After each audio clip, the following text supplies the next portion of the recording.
From JBS Studios in Greater New York, this is the JBS News Update with Teisha Bader.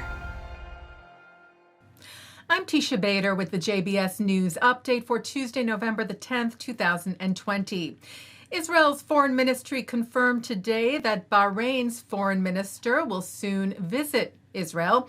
Foreign Minister Gabi Ashkenazi told the Knesset today that Abdul Latif bin Rashid Al Zayani would be arriving in the near future. This after reports today from Israeli news site Walla that Al Zayani would be coming to Israel next week.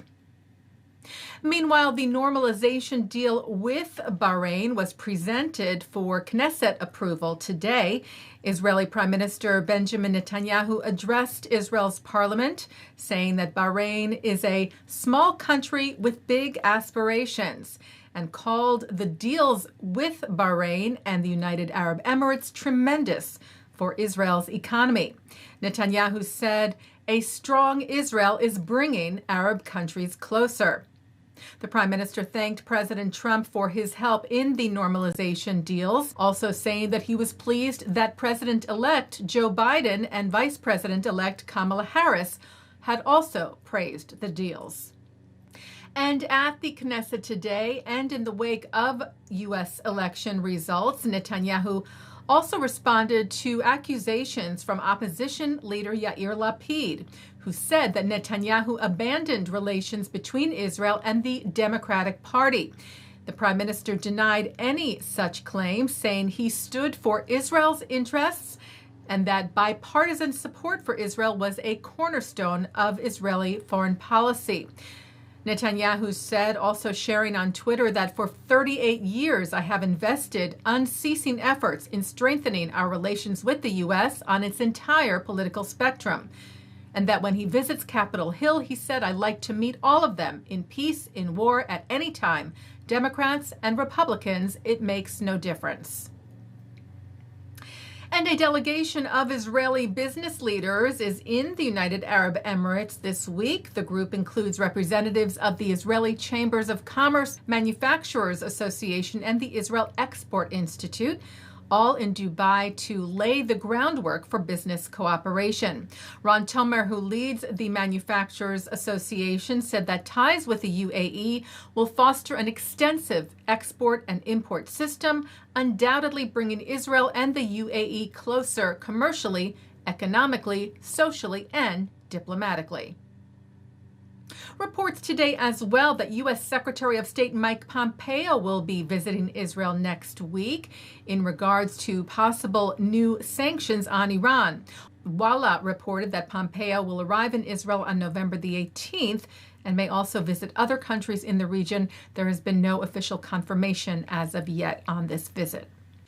The IDF said it successfully brought down a UAV or drone that was operated by Iranian-backed, Lebanese-based terror group Hezbollah.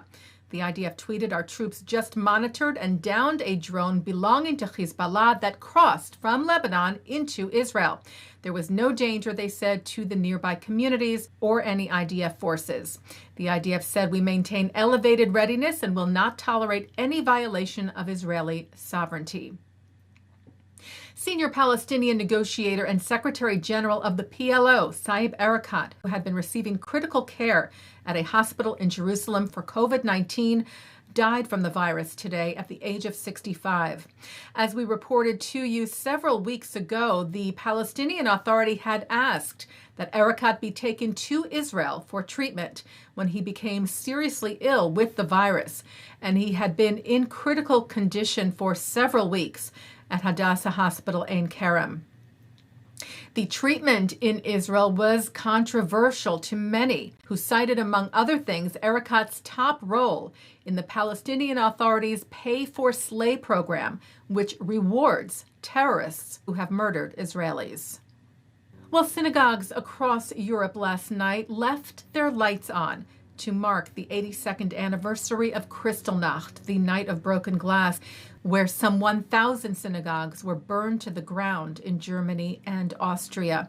During the series of pogroms from November the 9th through the 10th of 1938, the Nazis also destroyed thousands of Jewish businesses. 30,000 Jewish men were rounded up and sent to concentration camps, and 100 Jews were killed. To remember the tragic events, synagogues kept their lights burning bright in an initiative of the World Zionist Organization's Center for Religious Affairs in the diaspora called Light Up the Synagogue and Let There Be Light, to commemorate, they said, the ones that were extinguished on that fateful night. Chief Rabbi Yaakov Dov Bleich of Ukraine's Great Choral Synagogue in Kiev was among those taking part in the initiative. He wrote on Facebook that the reason Kristallnacht led to the Holocaust was the lack of serious action by world leaders in the aftermath of the events. The world must learn that lesson, he wrote, to never sit idly by when evil is committed against a nation, a people, or a religion. Let There Be Light should be the wake-up call and a reminder to all to react forcefully to signs of discrimination and intolerance. Taking a look now at our programming for tonight on JBS for Tuesday, November the 10th, we have more programming in memory and commemoration of Kristallnacht. At 7 o'clock, Max Liebman tells the story of his survival in the Shoah and how he witnessed Kristallnacht personally.